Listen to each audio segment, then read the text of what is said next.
Bonjour, je fais cette vidéo pour t'expliquer ce que sont les diviseurs et les multiples. Quand je fais une multiplication, je multiplie un nombre par un autre nombre et je trouve un résultat. De ce côté, il y a les diviseurs. De ce côté, il y a le multiple. Par exemple, si je fais 3 fois 5 est égal à 15, je peux dire que 3 et 5 sont les diviseurs de 15. Je peux aussi dire que 15 est le multiple de 3 et de 5. Pour bien apprendre ces nouveaux mots, tu vas répéter après moi. 3 et 5 sont les diviseurs de 15. Répète. Très bien. 15 est le multiple de 3 et de 5. Répète. Parfait. Si je fais une autre opération, par exemple 3 fois 7, je dois changer le résultat, bien sûr, ça fait 21.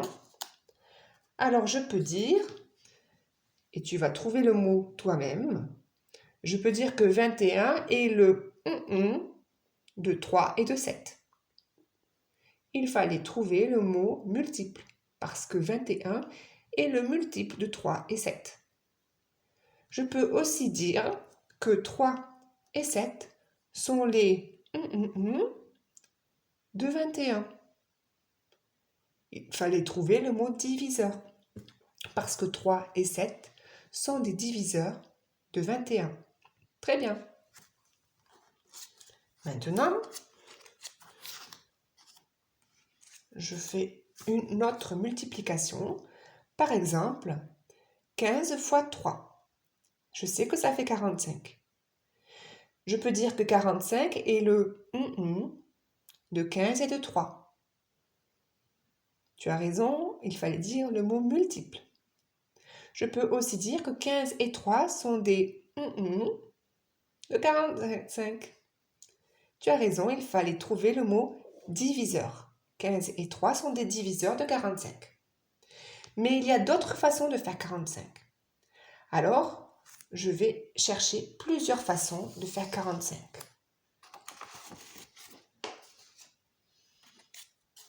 Je vais en trouver 3. Je sais que 15 fois 3, ça fait 45. Je sais aussi que 9 fois 5, ça fait 45.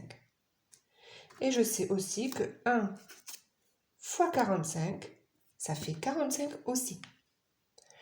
Alors, je peux dire que 1, 9, 15, 3, 5 et 45 sont des de 45. Tu as trouvé? C'était le mot diviseur. Tu as raison. 15, 3, 9, 5, 1 et 45 sont les diviseurs de 45. Mais je peux aussi dire que 45 est un de 1, de 9, de 15, de 3, de 5 et de 45. Tu as raison, il fallait trouver le mot multiple, parce que 45 est un multiple de 3, de 5, de 45, de 1, de 9 et de 15. Tu as remarqué que du côté des multiples, le nombre est toujours plus grand ou alors pareil. Ici, 45 est toujours plus grand que tous ses diviseurs ou alors pareil. Par contre, les diviseurs sont toujours plus petits ou alors pareil. Toujours plus petits ou pareil. Voilà. Maintenant que tu as bien écouté la leçon, tu peux faire tes exercices et t'entraîner à trouver des diviseurs ou des multiples. Bravo!